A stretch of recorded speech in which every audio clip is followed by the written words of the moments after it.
Assalamualaikum warahmatullahi wabarakatuh. Selamat malam. Ya. Nah, sekarang kita akan membahas tentang ikatan kimia bagian kedua. Yang A adalah menentukan sifat kepolaran senyawa. Yang kedua, ikatan kovalen koordinasi, kelanjutan ikatan kovalen kemarin, dan penyimpangan oktet. Nah, perhatikan penentuan sifat kepolaran senyawa. Yang pertama adalah tahu dulu kovalen polar itu apa sih artinya? Jadi kalau bahasa Inggrisnya polar itu artinya kan kutub.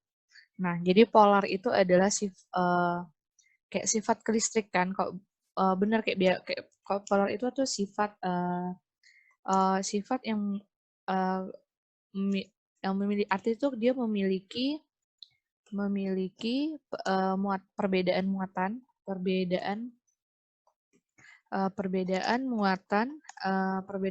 elektronegatif, muatan atau selisih perbedaan atau selisih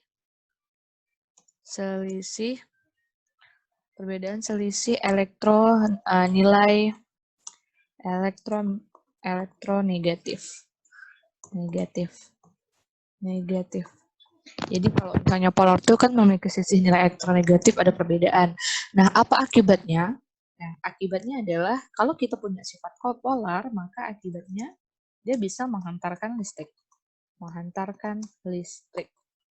Nah, jadi senyawa-senyawa yang punya perbedaan kepolaran atau perbedaan nilai elektronegatif, maka sifat senyawa tersebut bisa menghantarkan listrik.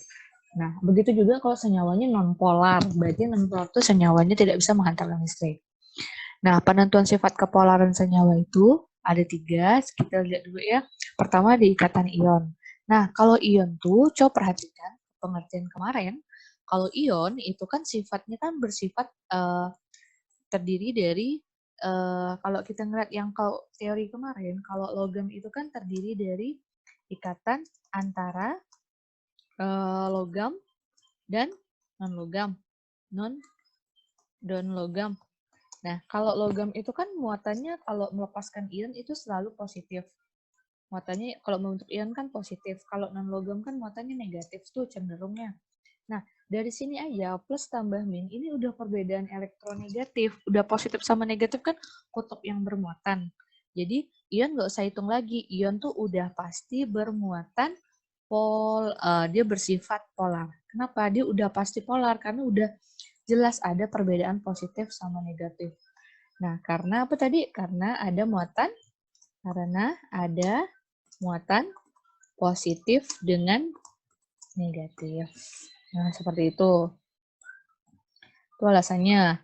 Terus, jadi kita nggak usah hitung lagi. Udah pasti kok udah ion positif sama negatif tuh ada, berarti dia polar. Akibatnya apa? Maka senyawa ion ini bisa menghantarkan listrik. Nah, seperti itu. Nah, namun ikatan ion ini hanya bisa menghantarkan listrik dalam fase kan ada padat, cair, gas. Dalam fase cair dan larutan. Dalam fase nah, cair itu kok dalam kimia simbolnya liquid ya. Kemudian kalau larutan tuh dalam bentuk aqueous. Seperti itu. Nah, sementara ada fase lain lagi kan. Kita kan tahu ada namanya fase padatan. Nah, padatan bagaimana? Nah, padatan itu tidak bisa kan solid kan. Nama bahasa kimianya itu solid.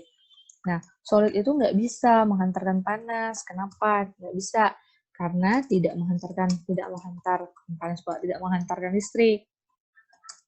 Kenapa? Karena saat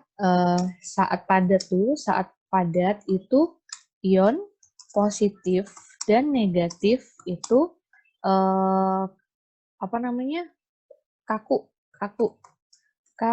atau tidak bergerak. Jadi itu nggak bisa menghantarkan ion-ion. Jadi positif sama negatif itu nggak bisa saling berhubungan karena bentuknya yang kaku, sulit bergerak. Nah, jadi kalau ion itu, ulang ya, sifatnya pasti polar, nggak ada aturan lagi. Kenapa? Karena ada muatan positif dan negatif. Apa akibat senyawa tersebut polar? Dia bisa menghantarkan listrik. Nah, fase apa yang bisa menghantarkan ion? Berarti fasenya cair sama larutan aja, padat nggak bisa, karena plus sama minus terlalu kaku kalau dia bentuk padat. Nah, sifat kepolaran untuk ikatan kovalen nih. Nah, ikatan kovalen ini bisa bersifat polar, bisa polar, dia juga bisa bersifat non-polar. Jadi ada aturannya. Cara menentukannya ada dua cara. Yang pertama, senyawa kovalennya dua atom. Dua atom tuh kayak gimana sih? Nah, yang kalau hanya dua unsur loh terdiri, contoh kovalennya, contohnya adalah H2. Ini kan dua atom nih. Terus misalnya O2. Nah, O2 ya. Nah, atau atom yang lain HCl, HCl asam klorida kan, HCl. Ini H sama Cl ini sendiri-sendiri ya sebenarnya. Terus ada HI. Nah, kalau misalnya hanya dua atom, ngelihat polar sama non polarnya gampang. Kalau non polar itu kalau atomnya sejenis. Nah, jadi kalau ngelihat polar, dia bisa menghantarkan listrik atau enggak. Non polar tuh kalau atomnya dua atom, tapi sejenis. Sejenis itu maksudnya berikatan sama diri sendiri. Berikatan dengan diri sendiri. Dengan diri sendiri. Kenapa? Kenapa berikatan sama diri sendiri bisa non polar? Balik lagi ke pengertian polar. Polar itu perbedaan atau selisih nilai elektronegatif. Misal kalau H itu nilai elektronegatifnya 1. Kalau 1 sama H2 kan 1 dikurang 1. Kan diri sendiri. Maka nggak akan ada perbedaan nilai. Makanya kalau atomnya sejenis nggak bisa non-polar alias nggak bisa menghantarkan listrik. Jadi siapa yang sejenis tuh? Contoh H2. Ini kan sejenis nih. Berarti H ikat H. Ada lagi O ikat O. Ada lagi misalnya senyawa Br ikat Br. Nah, jadi semua senyawa yang berikatan sama dirinya sendiri, maka dia pasti non-polar karena nggak ada selisihnya. Nah, kalau dua atom itu polar bagaimana? Kalau dia atomnya beda jenis. Atom beda jenis, contoh. Nah, misal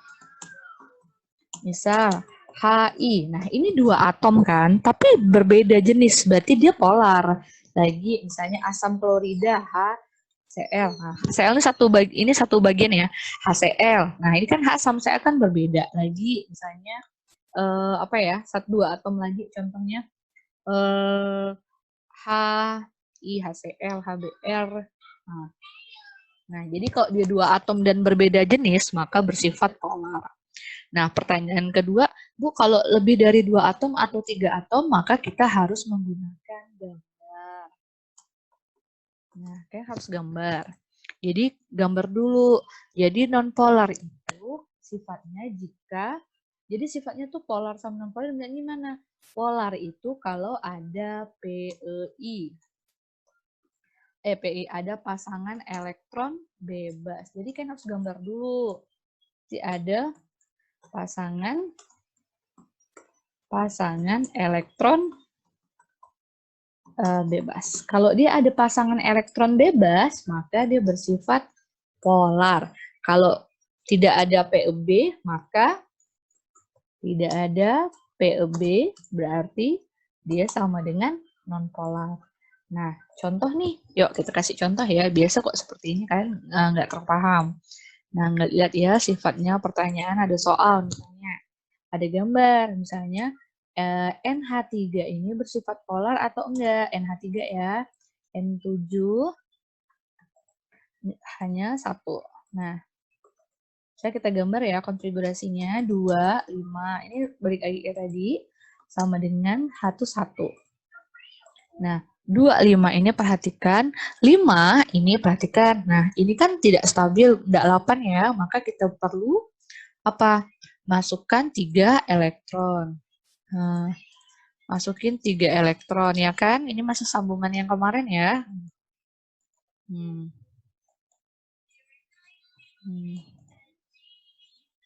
H1 juga memerlukan elektron. Jadi seperti ini. Deh. Ini perlu 3 elektron, yang ini perlu 1 elektron. Nah, jadi ini jadi senyawanya apa? N. Karena narik perlu 3 elektron, jadi 3 min. Terus ditambah H. Nah, H kan walaupun dia narik elektron, kita kemarin udah bilang kan khusus H tuh narik elektron, tapi tetap ditulis plus 1. Kenapa? Karena dia kan golongan 1. Kalau kita tulis min 1, walaupun dia narik 1, kita jadi masukin dia ke golongan 7A. Malah sifatnya enggak sama. Nah, masih ingat ini ngegambarnya gimana? N, H3, mereka tukaran. N ngambil angka H, terus H ngambil angka 3, berarti menjadi senyawanya apa? Yuk, N, 1, H3. H3. Berarti senyawanya adalah NH3 nih. Nah, terus kita ngecek apakah senyawa ini nih bisa menghantarkan listrik atau enggak. Kalian harus gambar. Kalau gambar kan ingat yang digambar tuh atom yang sendiri dulu, contohnya N. Nah, terus baru yang banyak ini di sekitarnya.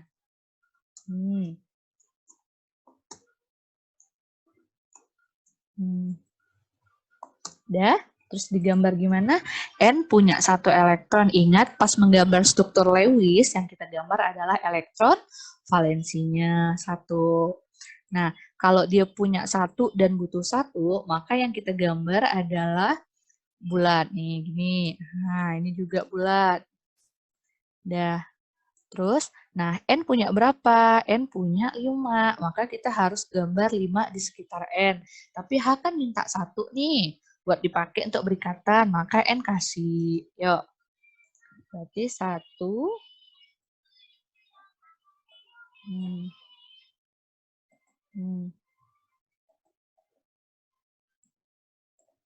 Udah, kemudian 1. Juga 1. Terus, sisanya kemana yang nggak terpakai? Sisanya ditaruh di luar tempat yang nggak dipakai. Kan ada 5 ya, berarti sisa 2. Baru kalian lihat berapa pasangan elektron ikatan. Pasangan elektron ikatannya. Nah, pasangan elektron ikatannya sama dengan cari berapa banyak yang jadian. Jadi, kok kita gambarkan ini, kita rapikan. Misalnya, ini menjadi, kalau kita gambar gimana? Gambar ya, ini N, ini H.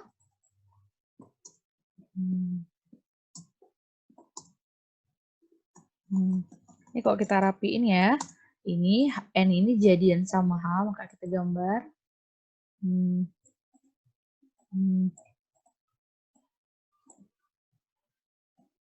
Nah, gini. Terus N-nya masih ada sisa kan? Nah, ini kita gambar rapiinnya. Ya, berapa banyak pasangan elektron ikatan yang jadian ini loh, kalau yang masih bingung. Ini loh pasangan elektron ikatan ini. Ada di sini nih. Nah, tuh. Ada berapa banyak? 1, 2, 3. Maka kita gambar 3. Nah, pertanyaannya berikutnya, berapa banyak pasangan elektron bebas? Pasangan elektron bebasnya itu sama dengan yang ada di pusat. Di pusat. Nah, yang di sini pusatnya siapa? Yang sendirian. Siapa yang sendirian? Nitrogen. Nitrogen berapa banyak yang nggak terpakai? Ini loh yang nggak terpakai. Nah, ini nih. Berapa pasang? 1 pasang. Ya udah, tulis. Sama dengan 1 pasang. Nah, kalau dia punya 1 pasang elektron tak ada PeB, maka sifatnya adalah polar. Sifat polar. Jadi gampang ya. Jadi kalau misalnya kalian ngegambar dia punya pasangan elektron bebas, maka sifatnya langsung polar. Jadi seperti itu ya kalau atom yang banyak. Jadi misalnya itulah nanti sifatnya. Jadi tinggal gambar ada PeB. Kalau ada PeB berarti dia bisa menghantarkan listrik. Terus gitu. Terus masuk lagi ke ikatan kovalen koordinasi. Nah, ikatan kovalen koordinasi adalah ikatan yang proses pemakaian elektronnya bersama. Namun, elektron yang dipakai hanya dari satu pihak. Kalau kita ngeliat ikatan kovalen yang di atas, sebentar ya, coba lihat.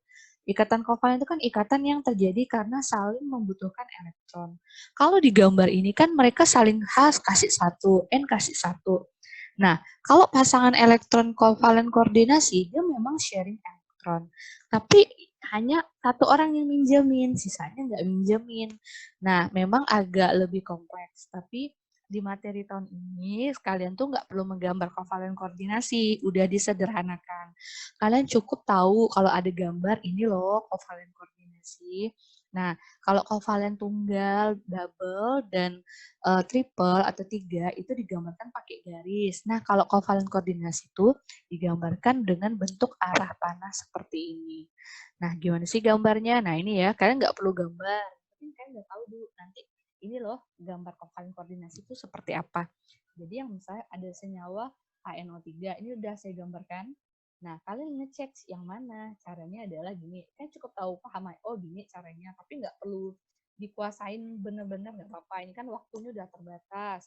N H1 ya, kita buat dulu kayak biasa konfigurasinya.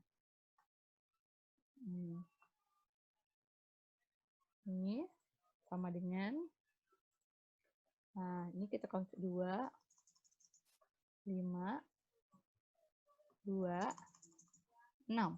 Nah, perhatikan konfigurasinya. H itu perlu berapa? Nah, ini kita buat dulu. Bu, saya boleh nggak pakai konfigurasi 1S, 1S? Boleh, tapi kalau saya tuh kalau misalnya konfigurasinya di bawah 20, saya lebih suka pakai konfigurasi 25 seperti ini, lebih cepat. Jadi ini perlu 1 elektron, ya nggak? Kalau ini N kan 5, berarti perlu 3 elektron, yang ini perlu 2 elektron. Ya. Nah, gambar. Ingat pas ngegambar konfigurasi untuk senyawa kovalen koordinasi itu udah ditentuin gambarnya kayak gini. Saya udah tentukan ya kalau di soal nanti kita. Jadi gini, cara ngegambar kovalen Lewis masih ingat gambar dulu, jangan yang ada di tengah, gambar dulu yang atom-atom yang berada di tepi. Nah, sekarang kita ke H ya.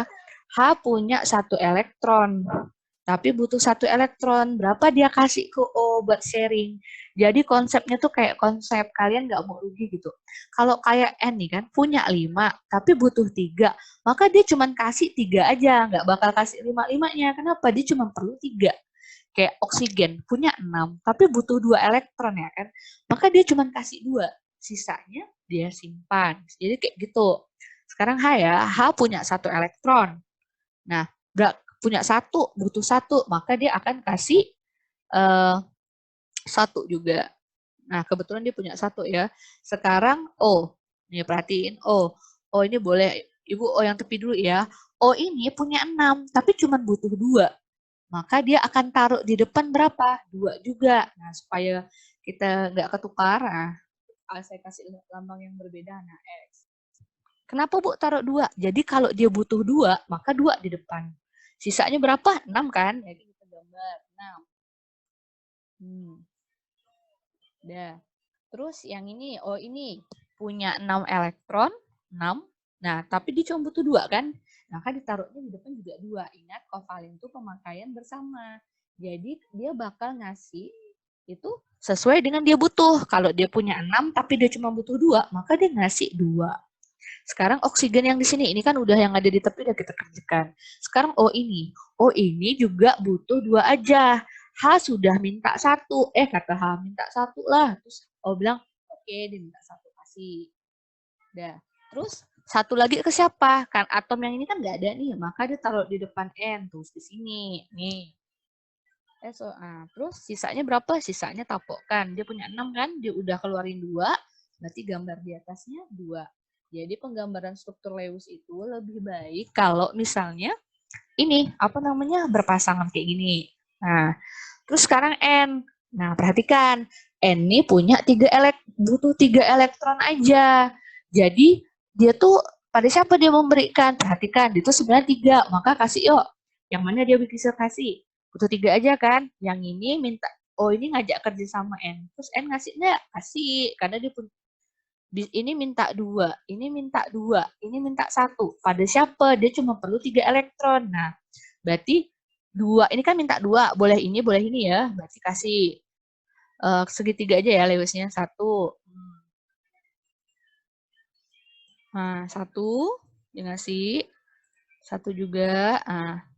Nah, ini kan udah kasih 2, dia cuma perlu 3 elektron kan? Satunya ke siapa? Ini minta 2, ini minta 1, maka dia mending ngasih ke sini. Ya, itu sebenarnya kalau ngelihat seperti ini, coba perhatikan.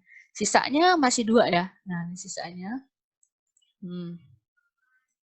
Nah, sebenarnya kan udah sampai sini, ya udah sebenarnya udah selesai. Nah, cuman ada senyawa yang nggak selamat. Siapa yang nggak selamat? Ini nggak. Ini nih coba perhatikan kok kita hilangkan. Ini sebenarnya coba perhatikan. Ini ada yang nggak selamat nih. Ini coba sebenarnya kalau kita hilangkan dia begini. Bentar ya. Kalau kita ngelihat senyawa ini kita tiadakan, coba perhatikan. Atom ini udah stabil sebenarnya. Coba lihat. H2, 1, 2, udah stabil. Oh ini 1, 2, 3, 4, 5, 6, 7, 8. Udah stabil. Ini juga 1, 2, 3, 4, 5, 6, 7, 8. Sekarang N ini.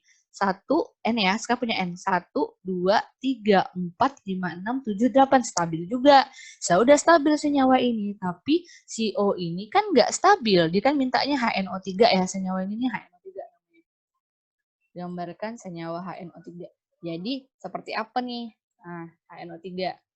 Nah, sementara O ini nggak selamat. Gimana caranya N bisa ngasihkan ke O tanpa mengganggu kestabilan N? N kan udah 8. Jadi, makalah kita masukkan kasih ikatan kovalen koordinasi. Jadi, N nih memberikan cuma-cuma. Jadi, kata N, oh ini supaya selamat, dia pinjaminlah 2 butir punya dia sebelah sini. Dikasihnya ke sini. Nah, dikasihnya nih, dipindahinnya dikasihnya ke nih. Dikasihnya lah ke O.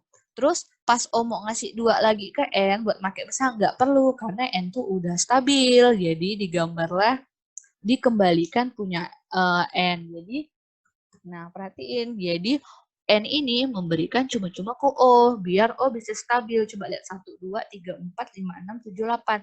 Tapi saat O ngasih ke N nggak perlu. Nah, kalau kita gambarkan, ini ikatannya seperti apa.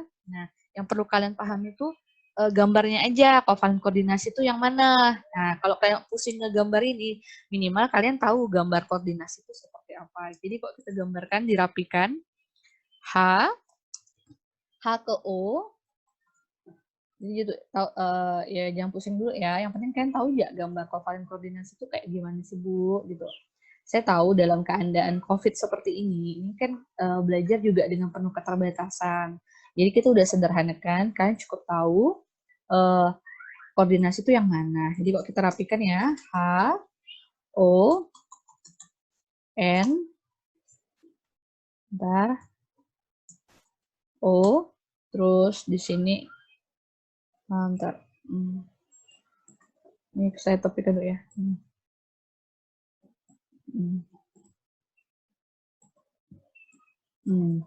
Ini terus ada O sebelah sini ya.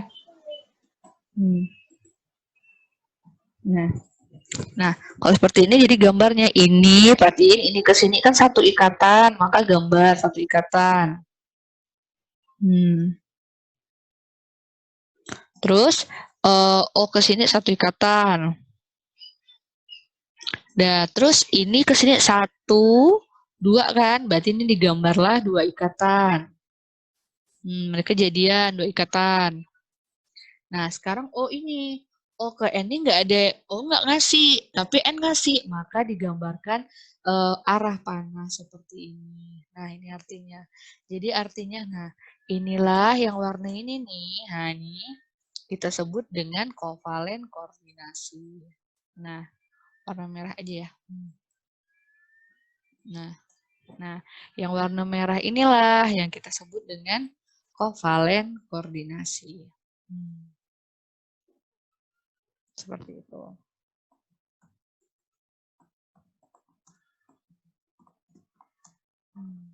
Jadi itu kan tuh cukup tahu mana yang kovalen koordinasi.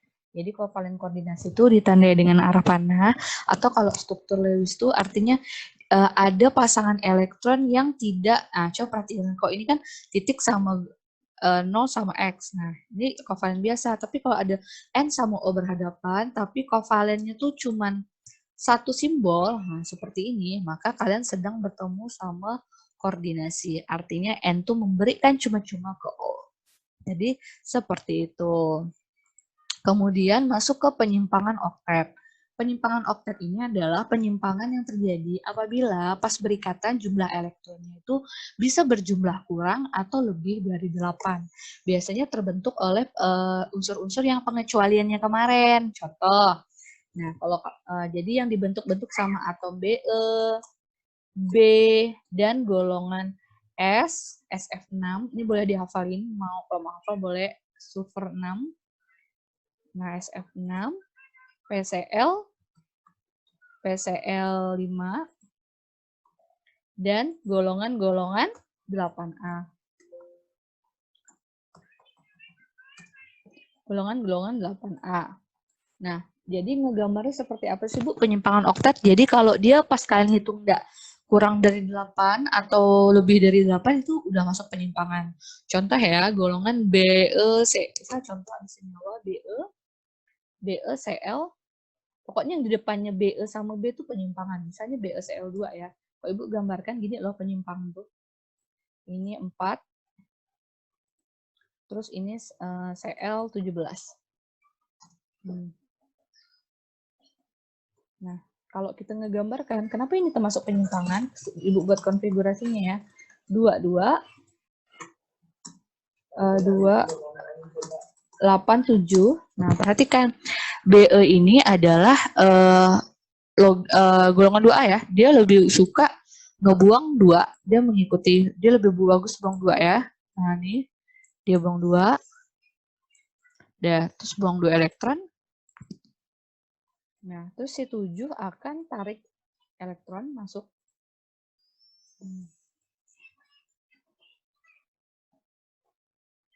Yang 1. Jadi kalau kita gambarkan berarti Be2 plus ditambah Cl min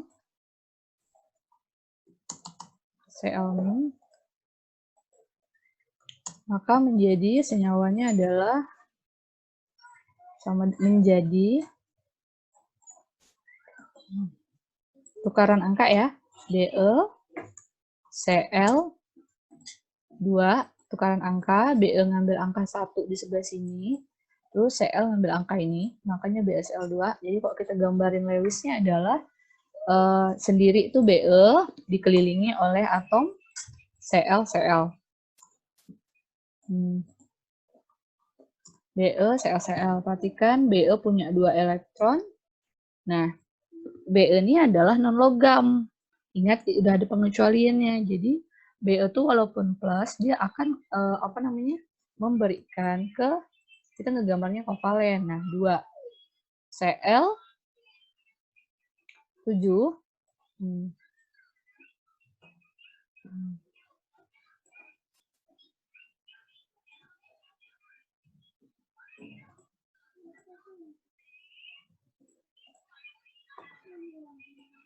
perhatikan Cl minta 1 maka dia taruh ke depan.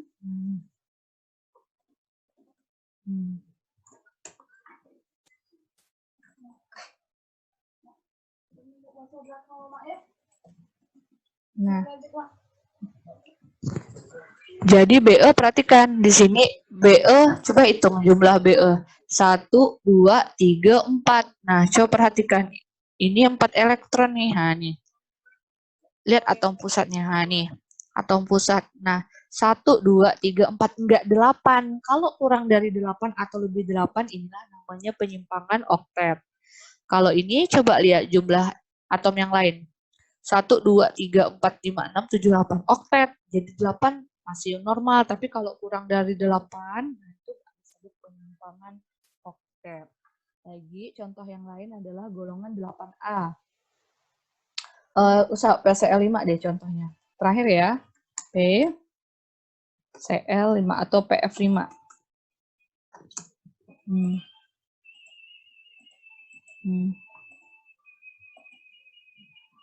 Sorry.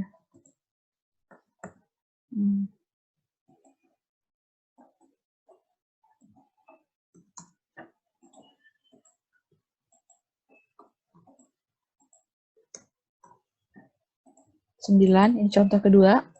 Kalau kita ngegambarnya adalah 2, 8, 5, terus ini adalah 2, 7.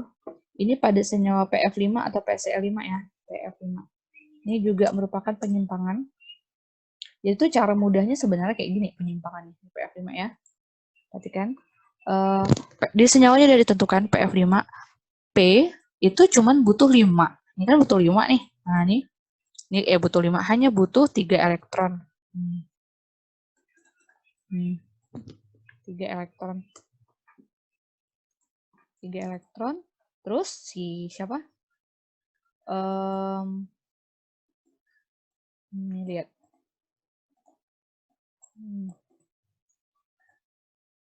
Ini butuh 1 elektron.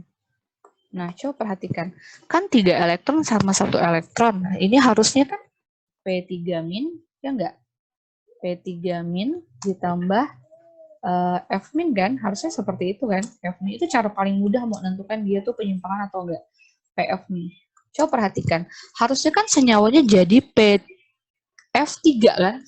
Tapi dia malah membentuk PF5. Artinya P itu cuma butuh 3 elektron, tapi F ngasihnya 1 F kan 1 elektron. Dikali 5 lebih kan? Harusnya kan jadinya normalnya adalah PF3. Nah, ini harusnya PF3 kan? Harusnya PF3, artinya pas semuanya. P butuh 3 elektron, F ngasih 3 kali. Makanya PF3. P, F3 nih. Harusnya kan butuh 3. Butuh 3 kan harusnya. Nah, P tarik 1, F tarik 3. Nah, tapi di sini PF5. Nah, nggak sesuai kan? P butuh 3, tapi F-nya sampai 5 kali. Nah, kelebihan kan? Nah, itu juga disebut penyimpangan. Itu paling gampang banget ngegambarnya boleh kayak gitu. Jadi seharusnya P cuma butuh 3 elektron, dikasih 5. Makanya itu udah penyimpangan.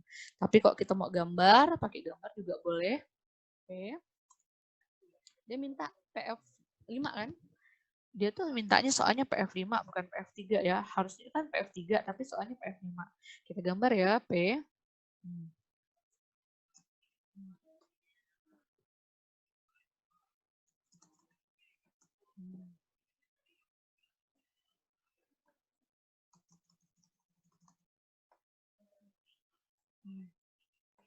Jadi kalau kita ngegambar ya gini nih nanti.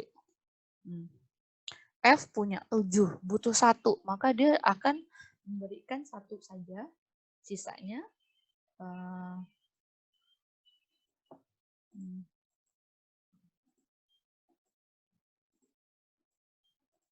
gambar ya.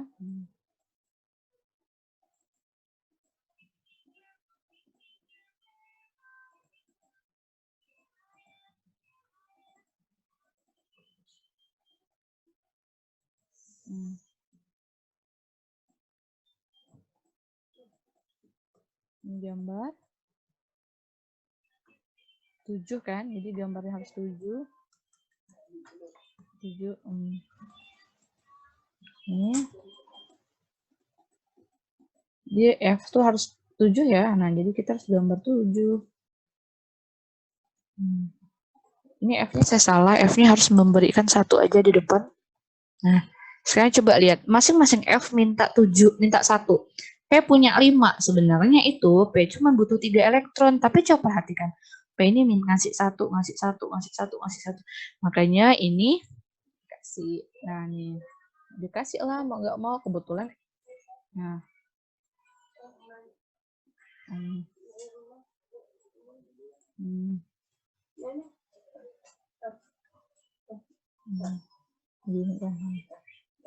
Nah, jadi gitu dapat. Nah, coba perhatikan jumlah atom yang berada di P. Kalau kita mau hitung ya, nih 1, 2, 3, 4, 5, 6, 7, 8, 9, 10.